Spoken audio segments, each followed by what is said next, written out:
Hello everyone, this is Juan Bloise here with L&I Interpreters, and today I have a special video for you to watch. I'm going to show you an interview with an interpreter from Argentina. Yes, an interpreter based overseas who is working through a US-based company covering Washington state jobs and some other jobs in the US. This company is according to these interpreters, and from the evidence that I have seen, this company is exploiting these overseas interpreters, paying them less than what we consider minimum wage here in the US, and sometimes with not enough time for their breaks.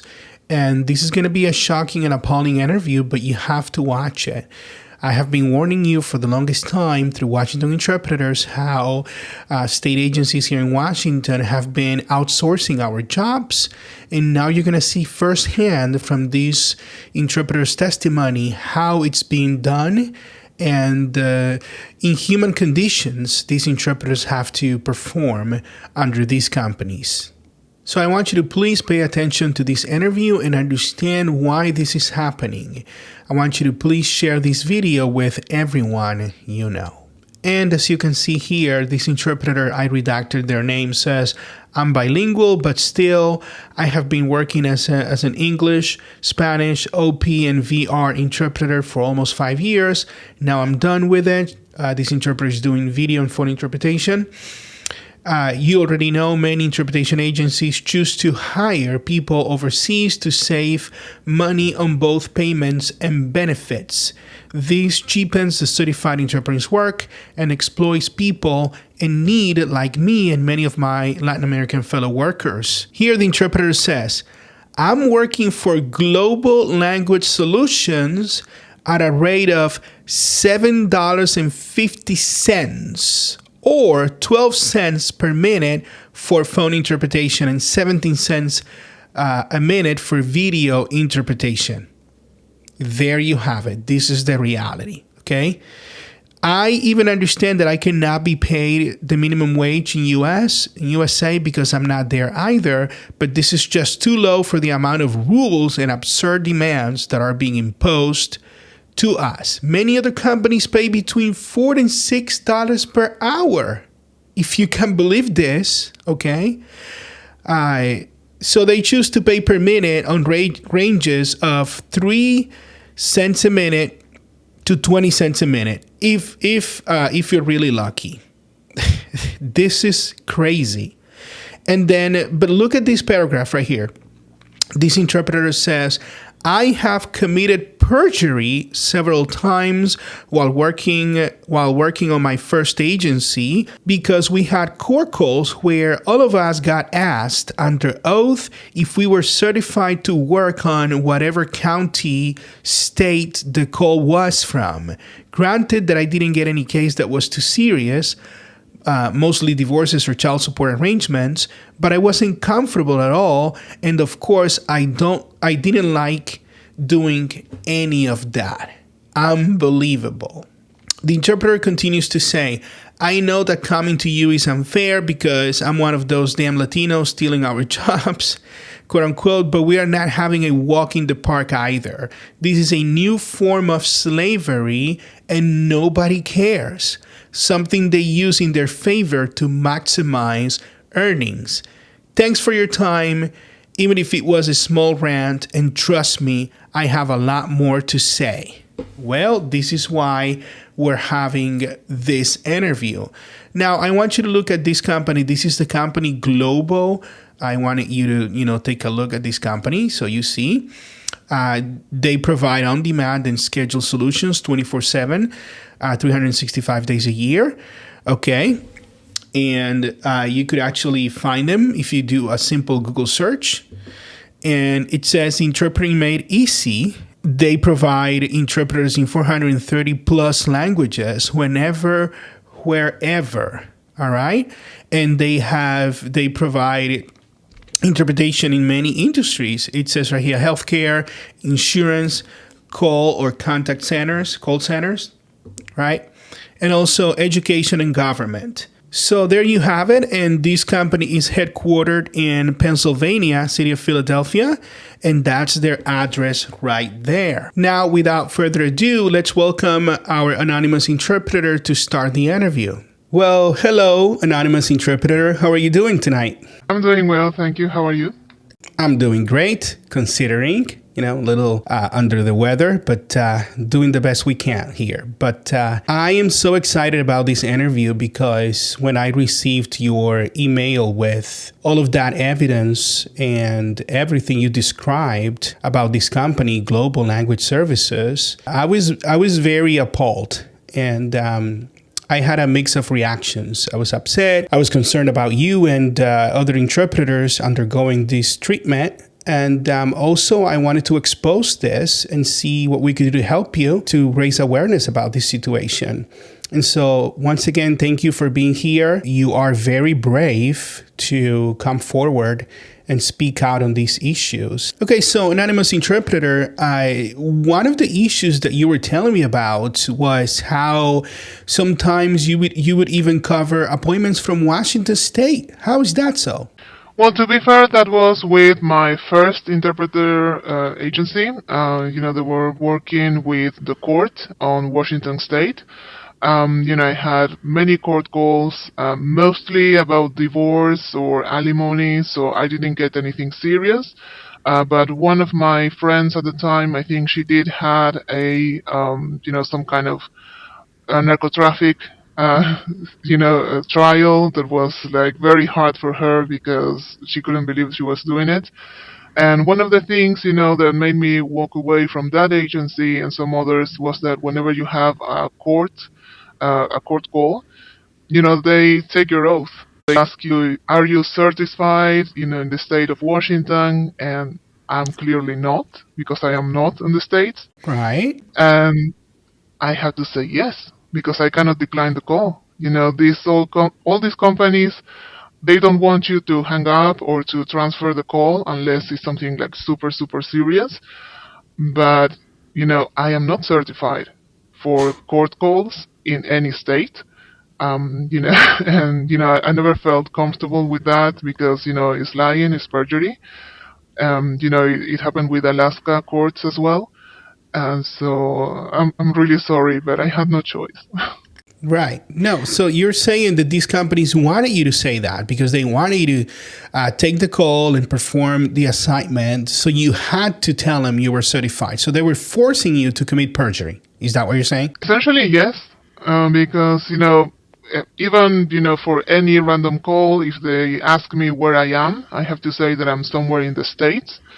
Somewhere close to my time zone, hopefully, because, I can justify that if I say good afternoon, it's still good morning for someone. So I have to pretend that I'm in the States, which is already uncomfortable for me. It'd be a lot easier if I can say that I'm at home in my country. And, and in these kind of official things, having to lie and to be like, yeah, totally, I have all the diplomas you want. They're exploiting you, paying you such a low wage, not giving you breaks, and then making you commit perjury and lie about your certifications and misrepresenting your location. They wanted you to make these court, settings believe that you are in the U.S. It's unbelievable. But thank you for sharing that. So why don't we start with one of the images you sent me right over here. Very interesting to me. As I read a little bit, please help me make sense of what I'm reading. I do understand it, but I want people to get your take on these things. So, for example, here, this is what appears to be a welcoming message. It says, "We are excited to inform you that you are eligible to join our shift program." Right? So you're getting paid $7.50 an hour. That's the theme of this video, how you're getting paid so low compared to us interpreters here in the United States. So how is this possible? Well, to begin with, this is the shift program. Whenever you start in Globo, you have the freelance program. You start working, you just log in whenever you want, for how many hours you want. And that's when you have the other amounts I've shown you. So after a month, you are eligible to change to shift, and that's, more steady payment, because whenever you are on freelance, you don't have that much flow of calls. So you can be logged in. I was doing it for about 8 hours a day, but maybe I was working 5.5 or 6 hours. And of course, there are about 2 hours that I was in the portal doing nothing, and I wasn't getting paid for that. Right. So I was, well, in shift. Even if I have calls or I don't have calls, I will get paid either way. And believe it or not, even $7.50 is the highest amount that these kind of companies provide.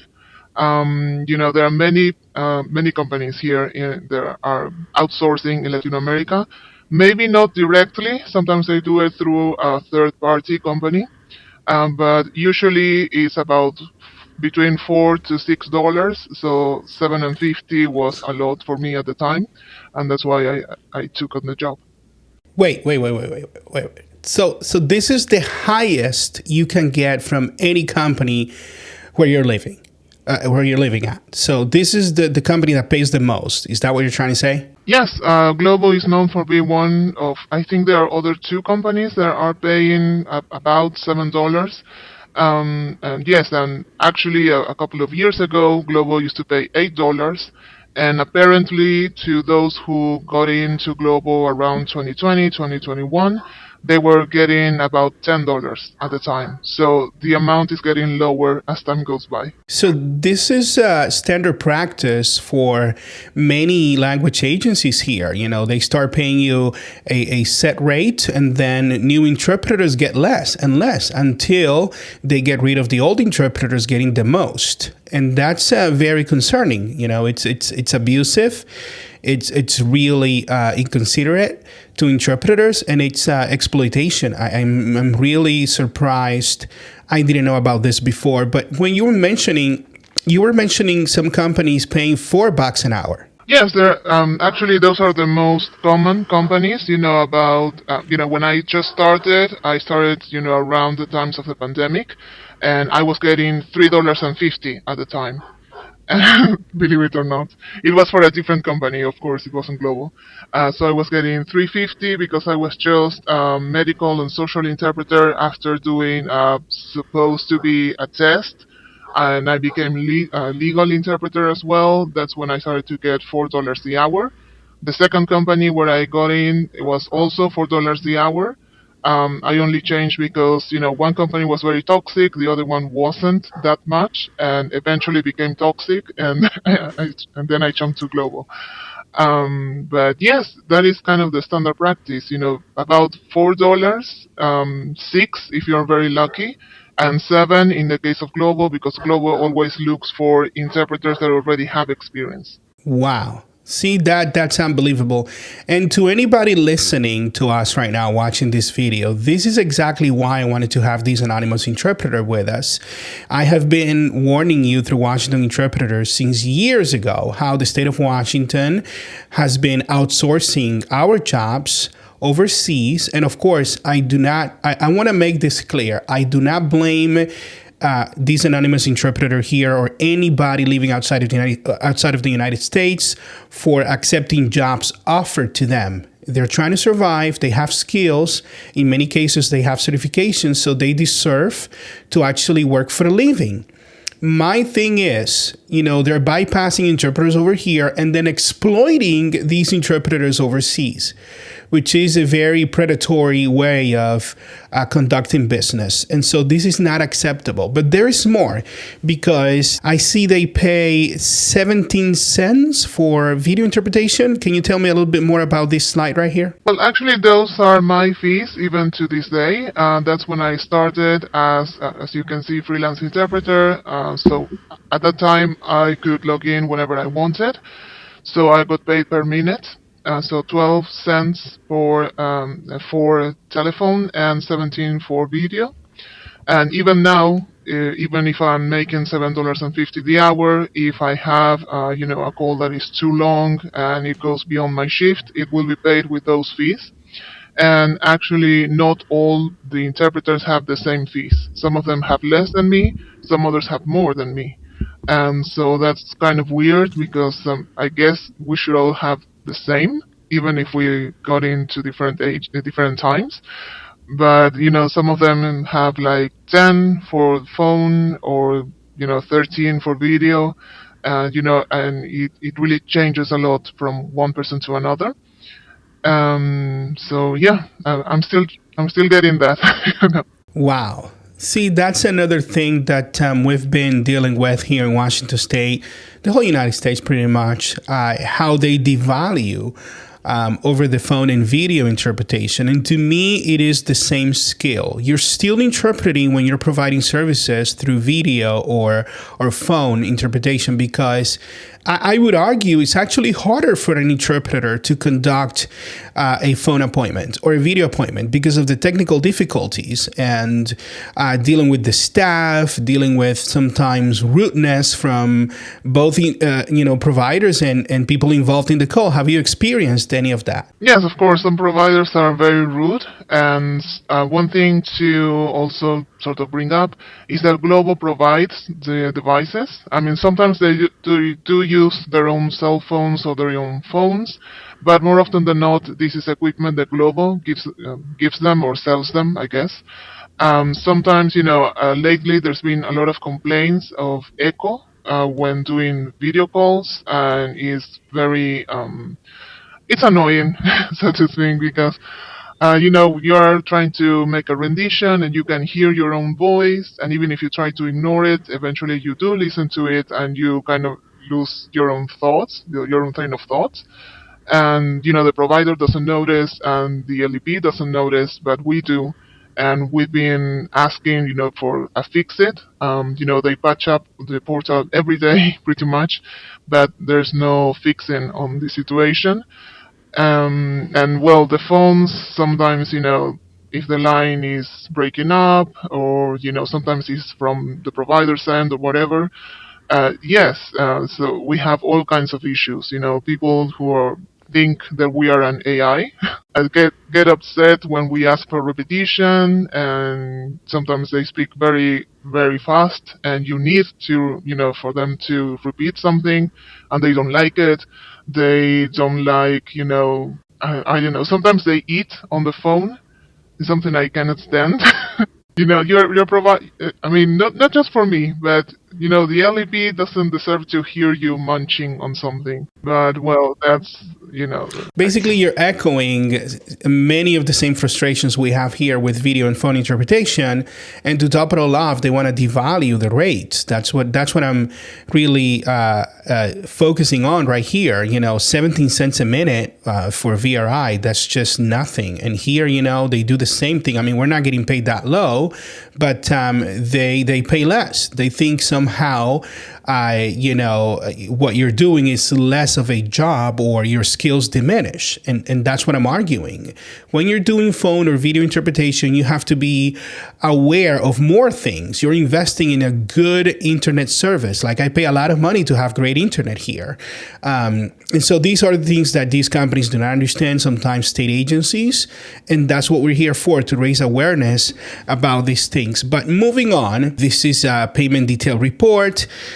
Proving this is one of the payments that you received, proving that you are a real person, because I know some people may think, because they can see your face, you're not real, or what is making that up, and no, I'm not making anything up. This is a real person. We just cannot say their name.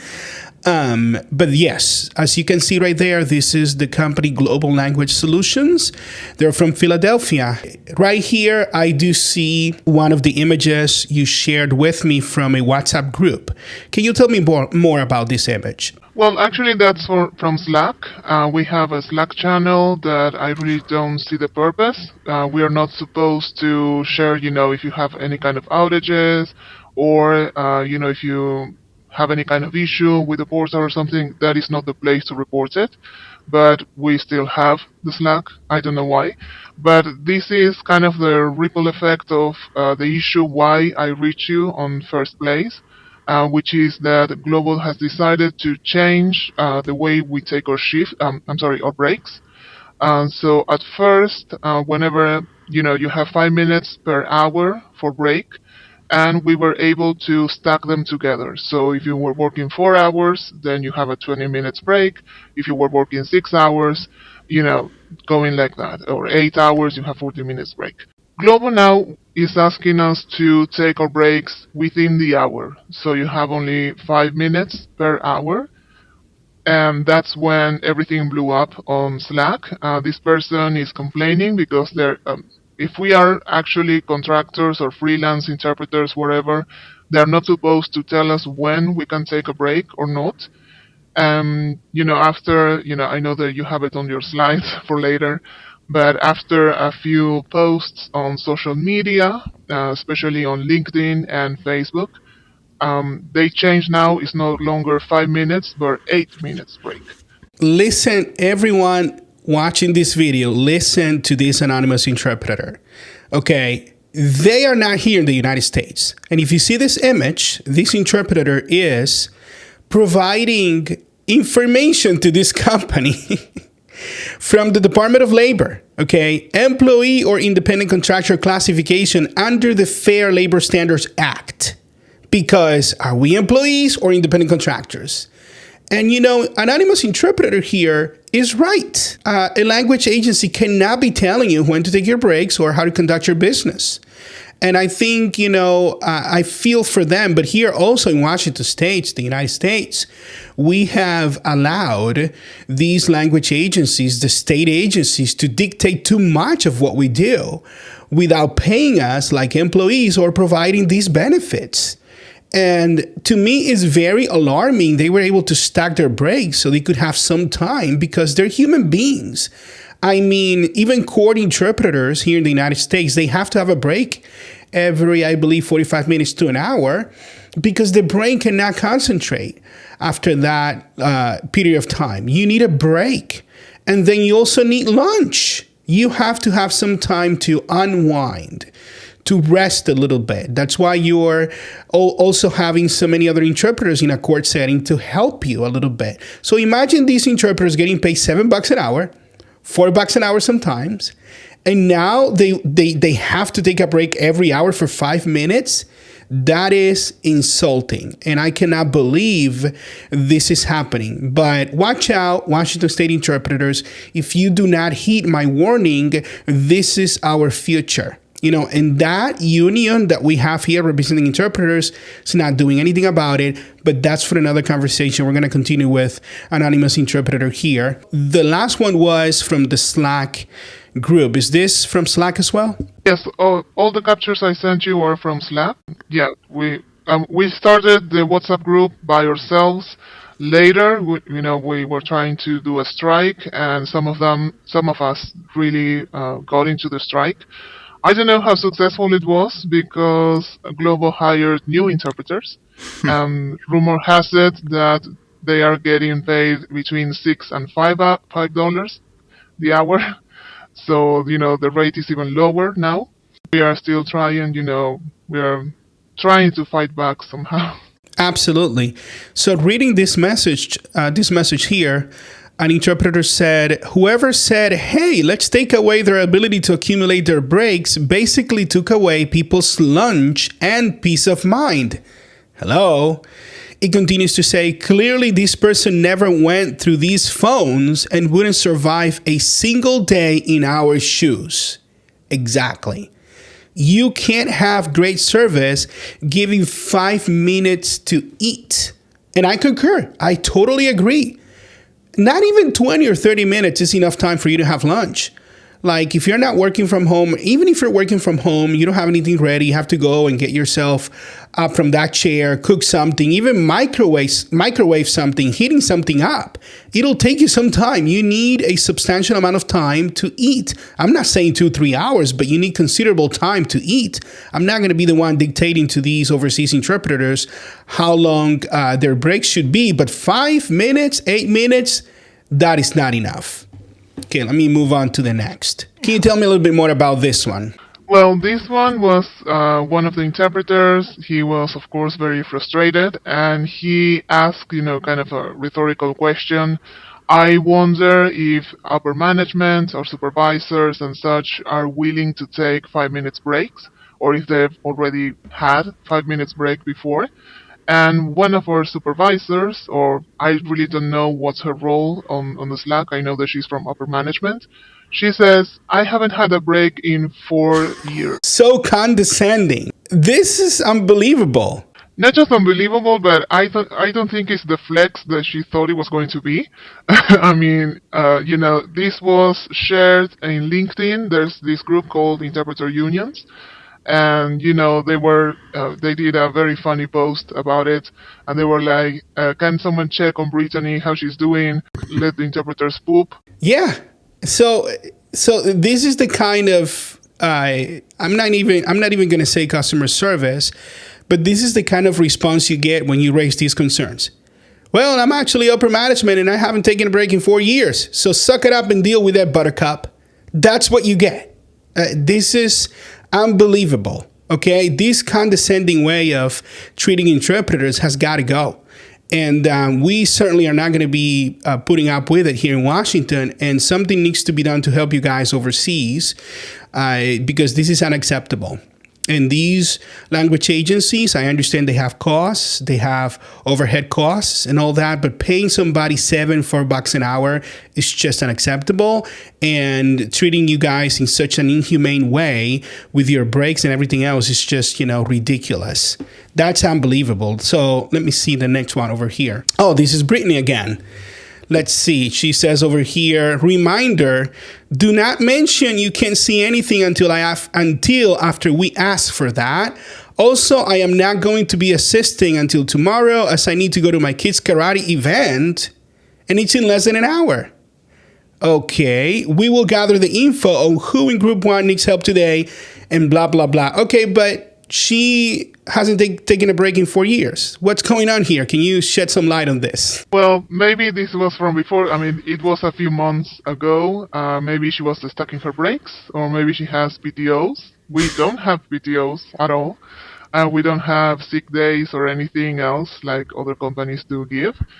Maybe she does because she's upper management, so she can say, hey, I have a family event, I have to go. It's not a problem, for her to take care of her family, it's a nice thing, but I don't see the point why you have to put it on your Slack. You can say, I won't be here tomorrow. Some other times is you can ask this other person because I won't be here. Do we need to know that she was going to a karate event? I don't think so. And, usually I'm not gonna judge somebody because of what they say in a moment, spur of the moment. I get it. Sometimes, you make a mistake or you just didn't think about posting something or saying something. But given the track record, right, like as you're saying from this company of treating you guys less than human pretty much and disrespecting you, I can't help but think this is like rubbing it in. Right? Like, oh, I haven't taken a break in 4 years. And, oh, by the way, I'm going to have karate because I do have time for that because I'm upper management. You don't, but I do have karate for my kids, so don't bother me. You know what I mean?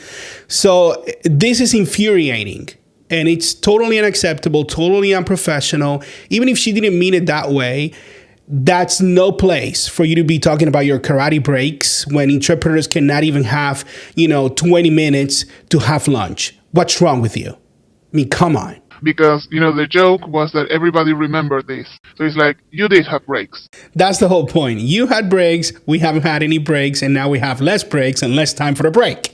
It's all about the breaks. So stop rubbing it in. But, I see another image from Brittany here. Okay, so people are complaining about this, right? Okay, 3.5 hours of everybody's time, not only yours. Just to keep repeating that this is done because some terps took their break time at the end of their shift. And then she says, I'm sorry that you feel that our 3.5 hours of time yesterday to gather your thoughts and send them to our superiors for you was not valuable time. What's going on here?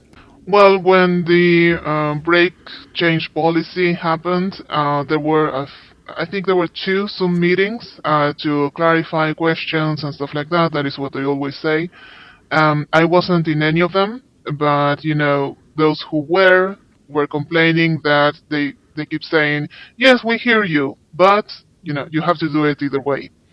That was pretty much the bottom line in both sessions. Yeah, some of my coworkers were like, we don't even, they keep saying they're going to, collect all the evidence and show it to those who are higher up, but how do we know they're doing that? Someone was complaining because it was a very long meeting. Apparently, without trying to get her on the stake or anything, she was playing with her dog while doing this meeting. Oh my God, no. Someone was like, how come that she's playing with her puppy, and listening to us and, saying, you have to do it either way. It was very clear, apparently for some of my coworkers, that they were not going to change their mind. So it was like, complain as much as you want, but it has to be this way. And to be fair, at this point, it is this way. You can see, when it's after hours, we have to announce the breaks, and you can see everybody. I have an 8 minutes break. I have a 16 because I couldn't have my first break, so I had to roll it over to the next hour and something like that. There is no intention for it to change, and I think it's clue that they want to get rid of the shift program, because their answer is, well, you can choose whatever hours you get to work, because we use Deputy to choose our hours. So just space your hours out. So, work 2 or 3 hours, then take 1 hour off, other 2 or 3 hours.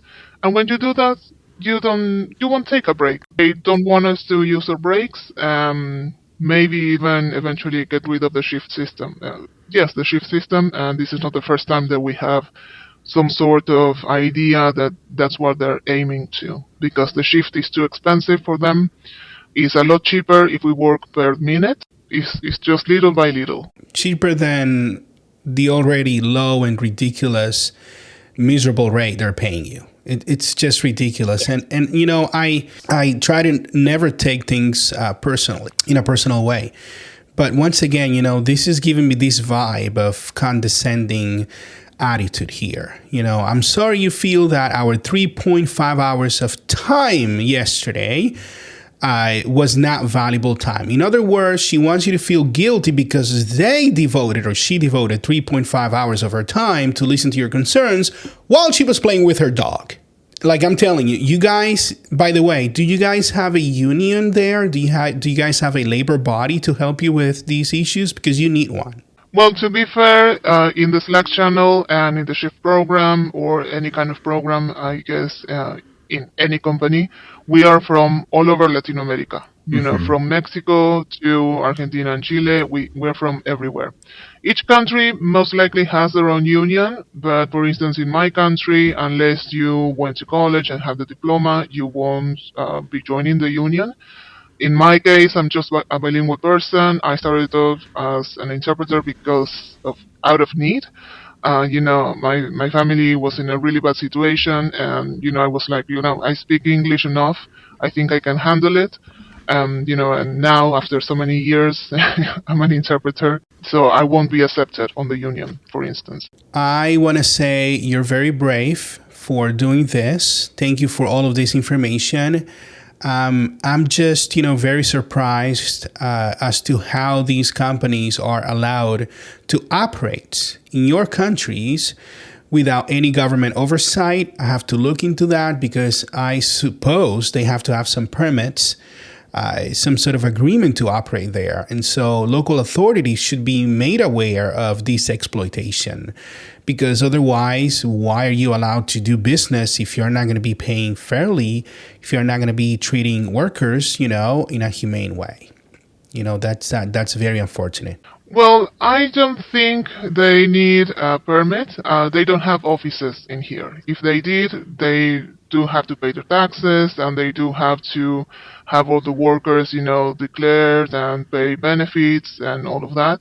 So, it's very rare.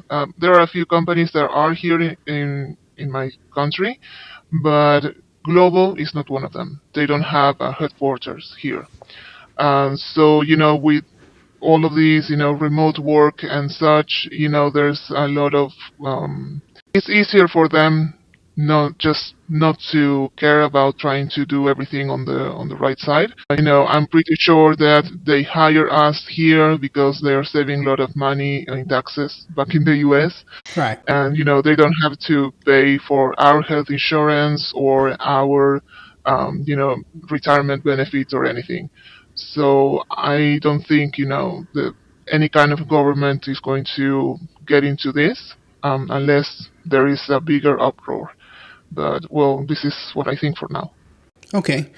Well, thank you once again, Anonymous Interpreter, for doing this, for shedding light on this subject and raising awareness about your situation and your colleagues there. Hopefully, some more of your colleagues are going to be willing to step up and speak out against these issues. And I want you to know this is your platform. I want you to know that your colleagues are welcome to come over here and express their frustration, inform to everyone listening to our audience, composed of interpreters and many other people related to the industry here.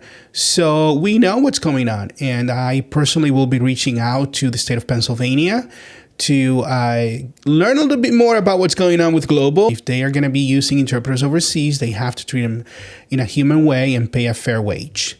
Thank you so much. God bless. We'll be in touch. Okay, yes, thank you. Have a good night. Thanks, you too. Well, now you see it. For years, I have been warning you about allowing the Washington Federation of State Employees to do all this damage. This is their fault. They have been representing interpreters since September 14th, 2023, but even before that, when they never used their so-called influence and power to stop the state from outsourcing our jobs, they let it happen. In many times, in many situations, they encouraged it because they don't care. If they don't have to deal with us, but they have overseas interpreters getting paid $6-7 an hour and they're not union members, then that's good for them, okay? Because they'll collect those union dues from overseas interpreters. Yes. You think I'm kidding? That is a reality. And I'm just appalled this is happening to fellow interpreters even overseas. They need our help, and we also need to wake up over here and stop playing games. Do not help this union. Do not contribute to this union. If you are a member, I suggest you opt out. Even if you've been faithful to this union for many years, okay, I have presented so many documents. I have presented, time after time after time, proof this union is working against interpreters because they only care about making the state happy. They wanna keep L&I happy and just ignore interpreters' concerns. So this is gonna be our future, okay? Getting paid this low, or our jobs disappearing to overseas interpreters who are exploited as well. I have told you so many times, we must get rid of this horrible union. So you would say, what can we do today? Well, if you are a WFC member, either from DSHS or the L&I side of things, you could just go to optouttoday.com/WolfSix1671 to do so, to opt out and keep your hard-earned money. Okay? See you in the next one.